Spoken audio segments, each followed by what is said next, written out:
Dear Diary, still no plague, still no corpses. While Risus and Goldrick and I were busy unionizing, Astro, Charles and Erikas talked to Nicholas and heard about some kind of treasure and a secret riddle with some star signs. Business note to self, apparently water is a protected resource and taxes are important. I might have to start a second side business since my current corpse selling is hard without any products to sell. Back to the adventure. With the clues Astro found, we found a crack in the wall that led to the home of a giant lion woman of all things. She invited us in and gave us a riddle, but no food. Inviting someone into the house and not providing snacks is not a good first impression. Even Astro had food. I really did not like her.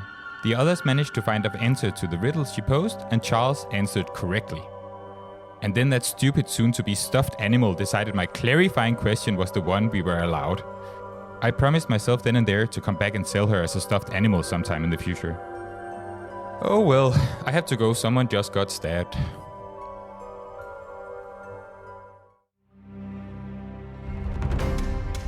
Welcome to Lost in Asteria, a D&D podcast with a serious story about silly people. My name is Vilas, I'm your DM, and I would like to introduce you to the players. Hi, my name is Mikkel, and I'm playing the character, Risus Plus, a necromancer who is cheerful to the bone and with a smile that shines even in the darkest crypt. And hopefully he will not join the dead. Hi, my name is Morten, and I play the Union Secretary / corpse-stealing monk named Silas Hirodo. Hey guys, my name is Simon and I'm playing Charles of Stonehaven, a human fighter who's a master of Asterian tax codes and novice in making fathers proud. Hi, I'm Anna. I play Arikas, a bratty, snarky half-elf rogue who should probably be working on her attitude. Hi, my name is Chris, and I'm the Zodiac Master. Hi, I'm Chung. I play Galdrick Galliply, an exiled human cleric who's on his path for redemption so he might return home someday. Last time we left Risus in a rather difficult situation, so let's see how he's holding up.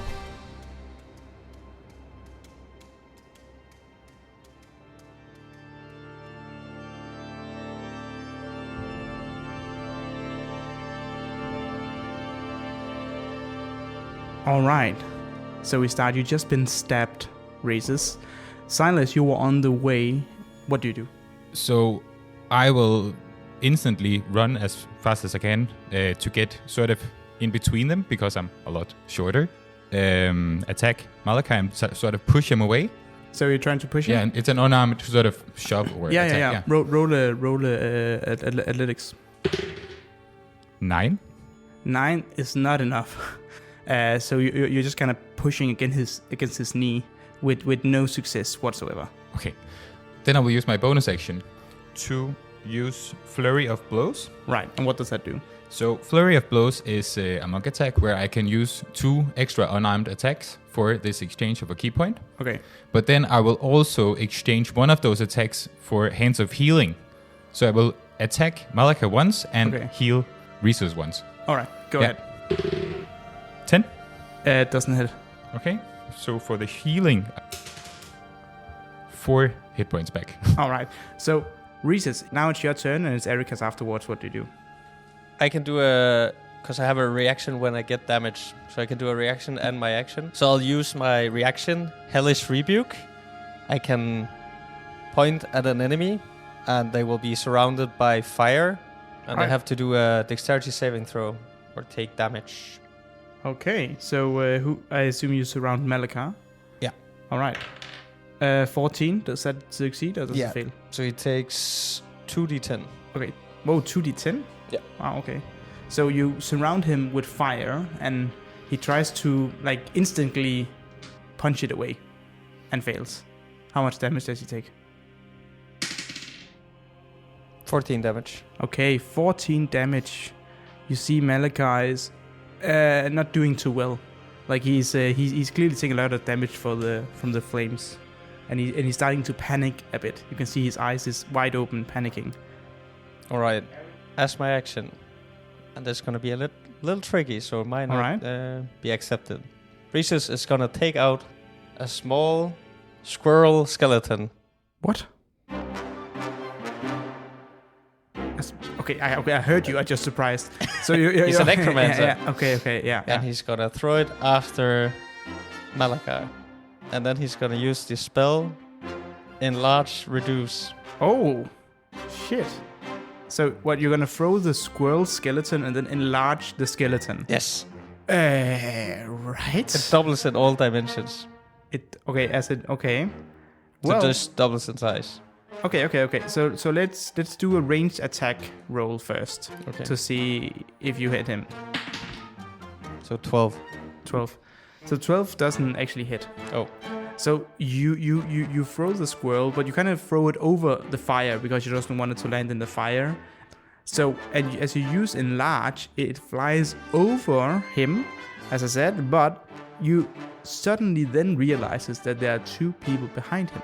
And you hear them say, "Oh shit!" And then the big ass squirrel skeleton It's falls just gonna down. double in size. Yeah. A squirrel. Oh, So it it's only just doubles. a slightly bigger squirrel. Just a slightly bit. Oh, I thought it was like a huge ass. No, it's just Okay. Okay, then. That's the best I can Okay, do. so one of them says, "Oh shit," and the other one is like, "Oh, no worries. It's just a slightly larger squirrel skeleton. It'll be fine." And you can roll at D4 damage. Yes. 1. So the second guy go, "Oh, you're right. That barely hurt at all." Okay, Ericas, it's you. Asteria is afterwards. What do you do? Right. So I guess I see Silas running and realize something's up. So I was wondering how you said like it's ruined. So how big is the wall? Like, so we are on the other side of the wall still, and she can't see you can him. definitely climb over it. Yeah, so I'll just climb on top of it. Okay. To see what's going on. Okay, so it's not that. So it's definitely climbable, but not easily climbable. But just do acrobatics roll. 13. That's okay. You'll expend 10 movement, and you're standing on the slightly elevated ruin wall, and suddenly you see everything very clearly. You see Malakar surrounded with fire, and two bandits discussing whether or not the skeleton of the squirrel was any big threat or not. But they haven't seen you. They are fully focused on the skeleton. So you're basically right next to them. Yeah, so I think Arikas would like read the situation pretty quickly, and she'd probably just aim her bow at one of the other guys and like shoot.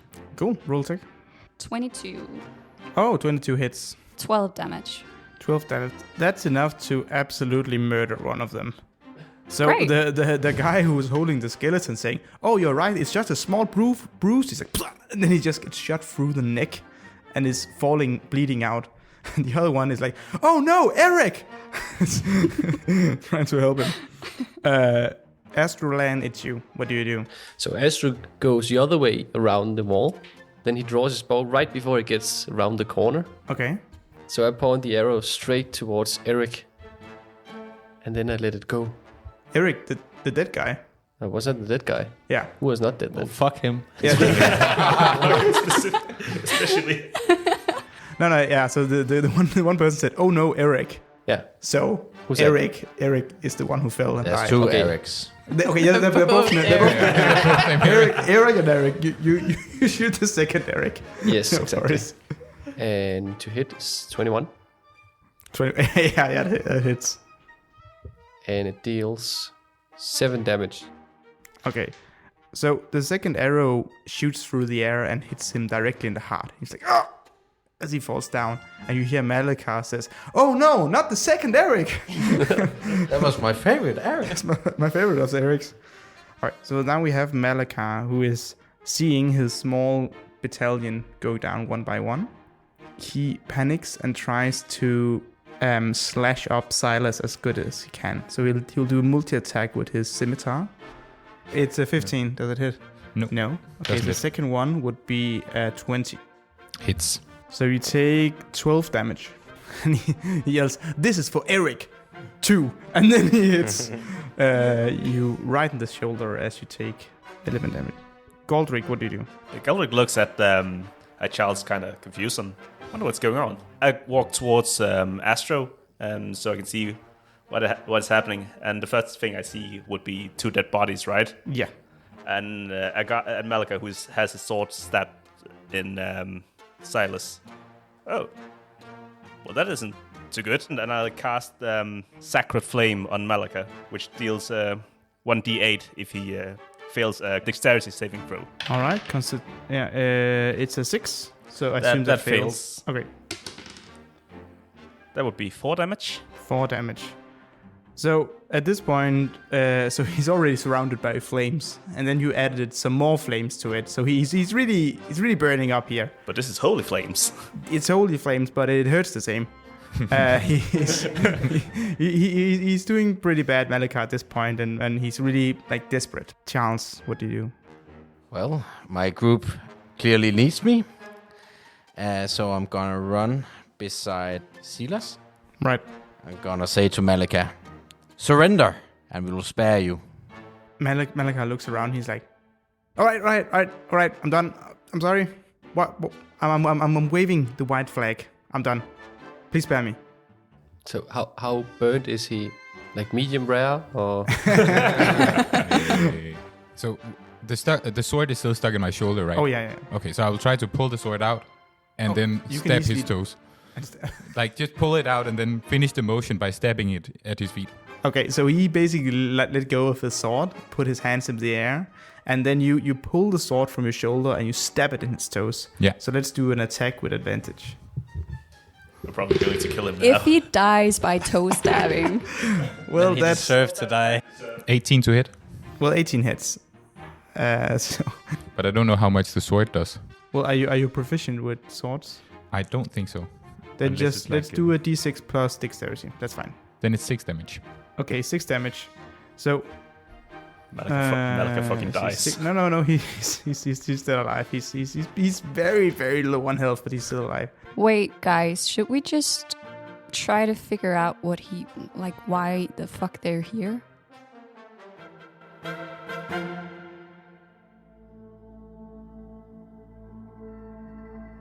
Well, I was sent by the Twilight Conclave to find the Oracle, and I was supposed to ask it some questions.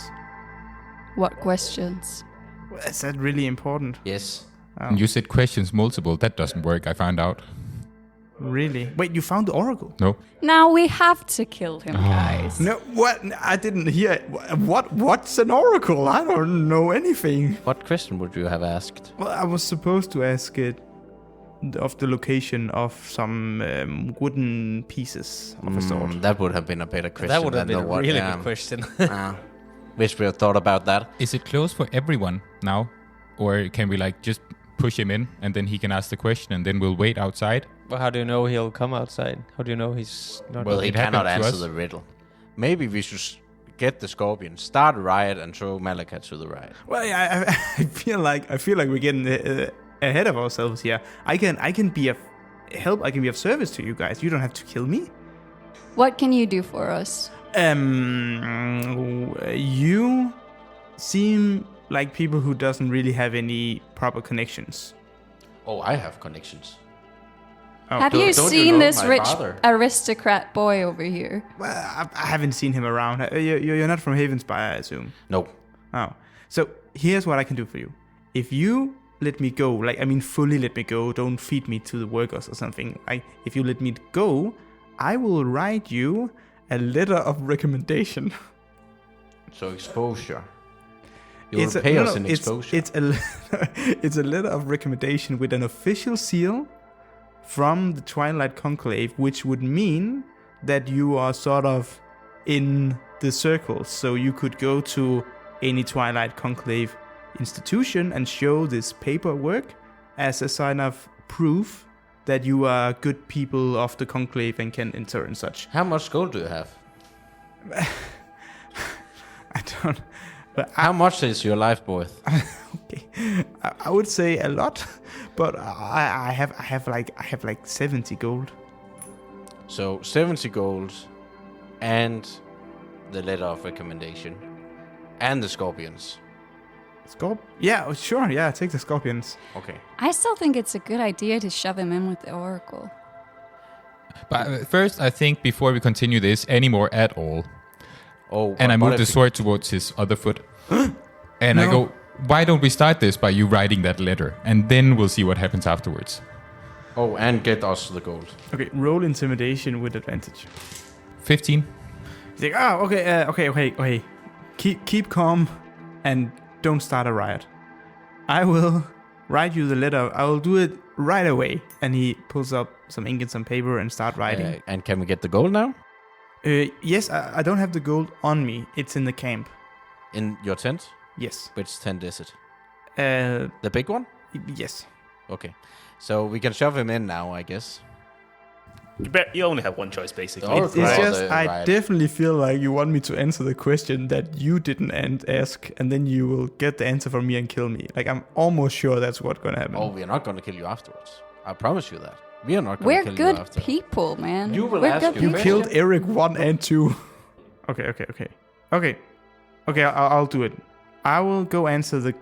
So what question? Your question. Where the other 6 are. You can only ask one. Oh, maybe we should give him the answer to the riddle then. Unless she's changed the riddle. Oh, but she doesn't seem like, I mix it up a bit. Yeah, sure. She does. Maybe she mixes it up. I have heard of that before. Okay, so if she asks something about who has 2 legs, 4 legs, whatever, then the answer is like a person, a human, or an elf, or a gnome, or whatever. Ah, right. If not, then good luck. Okay. All right, so you open up the entrance to the temple once more. Once again, you see the yellow eyes down the hallway, and Malakar is getting a bit nervous. You shove him in, and the door closes behind him. What if you just ask how to get out of this situation? Well, she does. Yeah, that's a good question. But damn, you guys are cold. I'm so proud of you, Charles. That was so cool. Just ready to kill a man. I'm starting to really like you guys. Oh, I don't know if I'm gonna kill a man, but there's some people that's gonna kill a man. Yeah, I don't mind. Good on you, Silas. You've been waiting there for around 10 minutes, and he doesn't seem to come out of the temple again. We cannot hear anything, or... Well, it's fairly thick walls. But wait, you said that we could open it. Yeah. But we couldn't get in. So I'm gonna open the door and look in. Okay. Well, that's technical. Okay, you can do that. I'm gonna open the door and look in. Okay. You all look in, and you don't see the dude anymore. But I'm gonna wave to the... Do you see the swings? Yes. I wave. Okay, this is like... I said you couldn't come back. Please leave. I just wanted to say hello. You haven't had visitors in so long. We just wanted And to now be you friendly. throw us out? You must be you so can lonely. You can only ask one question, and don't go inside. What happened to the guy? You could only ask one question. You don't get 3 questions. Can we get the union here? I think we need the union involved. It's just right. that you look you must be so lonely. Did you say, how many years has it been? Okay, so roll charisma. 6. the things go. I feel like this is harassment. At this point, I'm gonna close the door now, and then stop opening the door again. And don't tell people about the door, okay? I know you sent the other dude. We won't tell any more if you answer one more question for us. I'm not gonna do like a holy question. I can do like a small question. Where did the guy go? I'm not gonna tell you that, but he left. That's what I'll say. That's a very vague answer. Well, yeah, because, you only got one truthful answer, and now you only get super vague answers. That's how the Oracle Delphi works. All my answers will be vague from now on. And stop opening the door. Does that mean there are more answers to give if they will all be vague from now on? Maybe.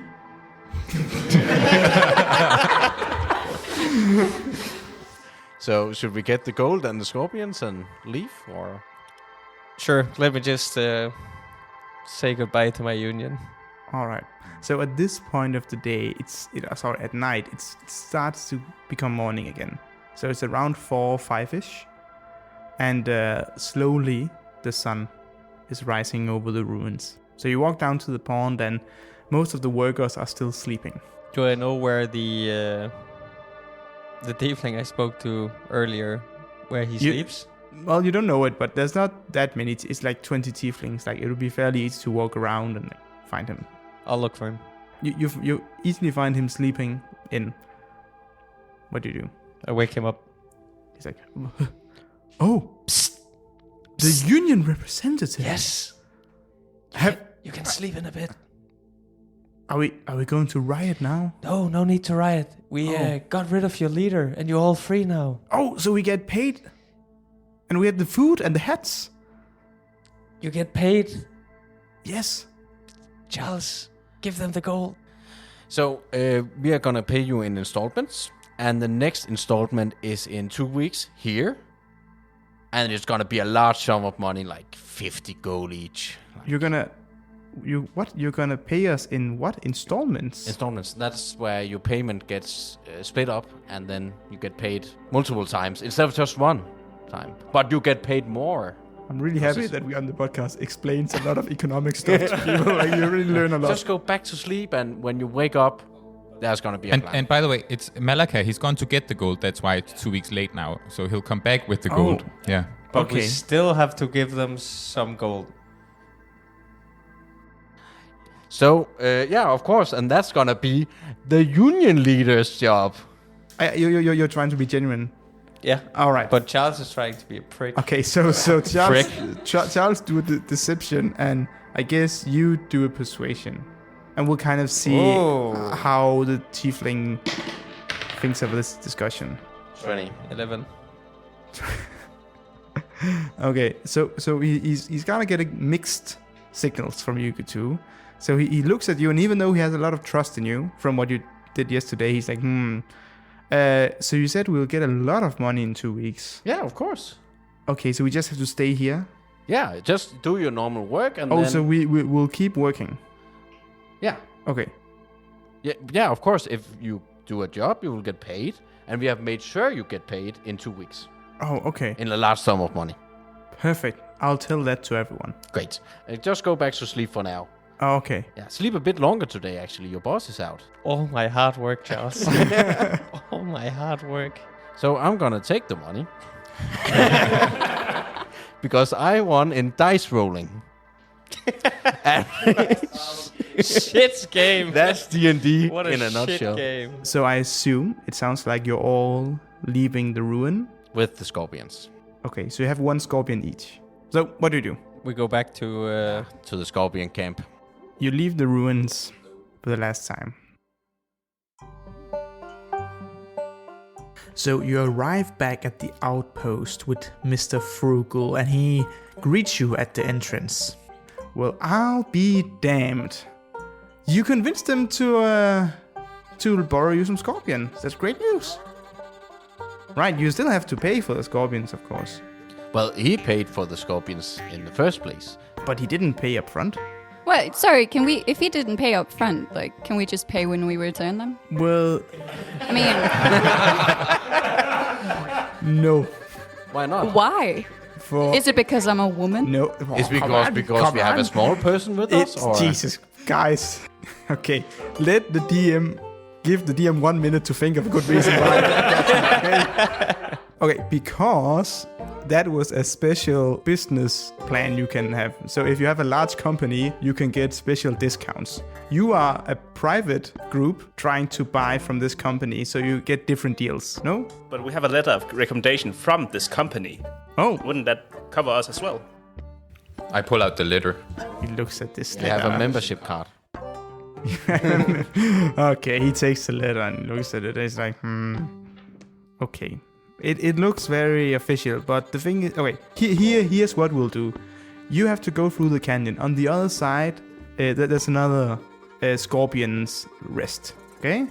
My brother is there. His name is Freagle. If you give him this letter and this small gift box, the ride is free, okay? You'll just hand it to him. What's in the gift box? Well, that's sort of personal. So, maybe don't ask that. I like to know what I'm carrying. It could be explosives. It's a gift for my brother. Do you like your brother?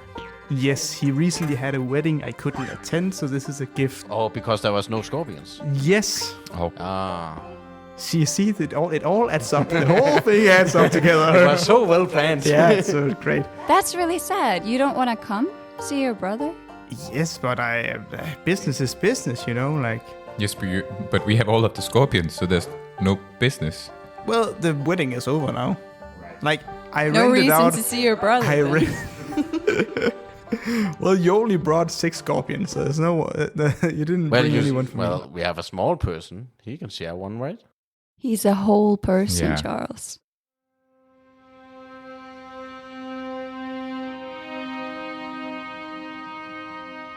So you move through the canyon, and it goes quite well. When you get closer to the exit of the canyon, Astro, since you were in front, you will start to see some red liquid on the floor of the canyon in front of you. I'll point at it and say, I think it's blood, guys. It's some red liquid. And it's very dark, so I can't see if it's blood. And the canyon is very narrow, so none of you can really get past each other with the scorpions. Are you sure it's not mint wine? That's actually a very good question. You can go over and taste it if you want. I'll point towards the liquid and make my scorpion go a bit closer to it. So you move a bit closer to the red liquid, and it does seem to be blood. You also see the carcass of a sheep. Very nice. So it's no wonder where the blood comes from. And the further down you look in the canyon, you see that the canyon suddenly gets wider. Every 20 meters or so, you see like the carcass of a sheep. Ah, so they've been hit by the rocks. Now I know how it works. Onwards! As you come to the exit of the canyon, you see a camp that is very similar to the one you've seen before, but the landscape has changed. The desert landscape is more, let's say, grasslands, but the blood is still everywhere. There's no one in camp, and there's clearly been some kind of massacre. The only thing that you really notice that really sticks out is that on the left side of you there's a large rock that seems to block an entrance to a cave. So there are no bodies. No bodies. But okay, if you do see anything, you do see a live sheep. Silas starts looking around, like seeing, is there anything in the tents or Roll like investigation. 9? With a 9, you see that there's a lot of remnants of like scorpion upbringing. Okay. You see like the same fence with like a scorpion babies, have you seen prior? And you see a lot of merchant equipment, sort of similar to what Mr. Frugal had. But no bodies, there's just blood everywhere. How fresh are these blood tracks? Roll medicine. 25. So it seems like it's fairly new, like it seems very fresh. Morten, as you walk around the camp and you're inspecting the tents, when you pass the large rock, you do hear a loud snoring from the inside of the cave. Guys, I think there's someone over here. I hear someone snoring, and I knock on the on the stone. You hear back, shh.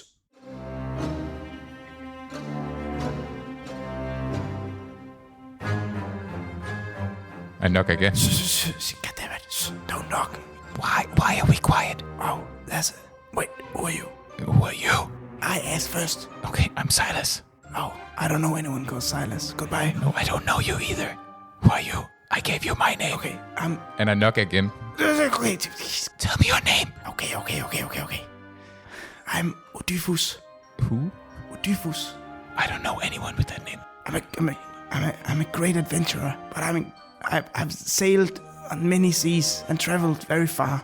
But now you're stuck behind a rock. Yes, it's a long story. I was in a war and I'm trying to go to a place called Ithaca. Can you move the rock? And me and my whole crew is trapped in here with a cyclops. Oh, and I look up at Charles. Can you move this rock for me? What happened to the people? What? What happened to the sheep and the people that worked here? Oh, I think some of them are still in here, but a lot of them got eaten by the cyclops. Is Regal here? Regal? Yeah. I don't know. I'll ask around. Okay. 2 seconds. Say we have a package for him. But why? Sorry, wait. You said the Cyclops killed all of them. Yes. And the Cyclops is in there with you. Yes. Then we don't want to move the rock. Yes, because I would like very much to get out. But why are you in there with the Cyclops? Well, not on purpose. Okay. How many eyes do you have? Can we we all hear this conversation? That's a good question, actually.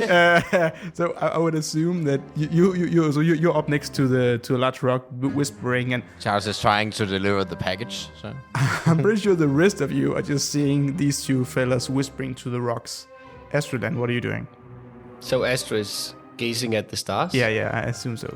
Yeah, of course. Okay. Actually, roll perception. 22. 22. You see a shooting star. Very nice. That's a wish. You can do one wish, and you can send it to me privately. Nice. And just so you know, don't ask for a key that unlocks everything. No, that's okay. So what are they saying, Silas? They're stuck in there with a Cyclops. They're saying there's an adventure, some people, and a Cyclops that's asleep, apparently.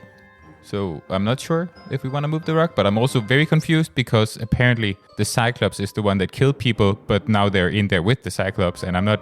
Yeah. well, someone has to sign for this package, or else they need to get it at the local post box. Or it's ours, and you see like a sort of evil smile on Silas's face. Well, it's not ours. Like, is Regal here? I can't stress this enough.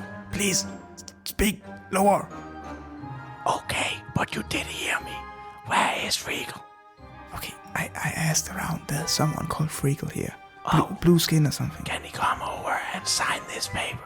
No, because we're behind a rock. Oh, okay. I'm gonna move the rock now then. Oh yeah, thank you. Yes. But do it silently. Oh, now you get demands. Okay, I'm gonna try. it's just a proposal. Do it your way. Do it. I cast a guidance on Charles. I'm gonna move the rock. Okay, do a strength roll.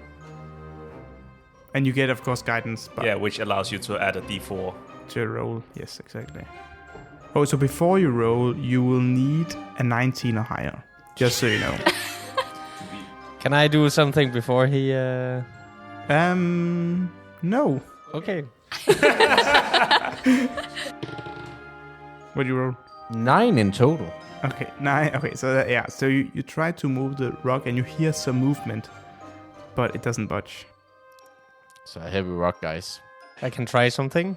I'm gonna cast my second level spell, Enlarge Reduce, which reduces a target size is halved in all dimensions. I see. You do so, and you suddenly see a few humans and a guy that looks a lot like Freakle in the background, and they can... Frugal. Frugal. Yes. Well, he also looked like a Freakle. But Yes. You see a guy that looks like Frugal in the background, and you hear him... Oh, great. So now we just have to get the treasure, and we'll be right out. I can only hold this for 1 minute, so you have to hurry. Oh, And we are gonna get some of the treasure, right? sure. Okay. Okay, so one by one you start pulling people out of the cave, and you still hear the snoring very clearly. So let's see how well he does on the stealth roll. All right, so you get more or less all the people out, and then you suddenly hear a large roaring sound, and you hear Oedipus go, "Oh fuck! Go! Move!" And he's running through the cave in full-on panic. And at this point, like, you barely hold the stone together, and he will do an acrobatics roll, and he will do a natural 1. So he's gonna jump directly into the stone, and you can see like big bags of gold on his back, and some of the gold fly open and like fly out the cave, and he's like, no, wait, and then it closes.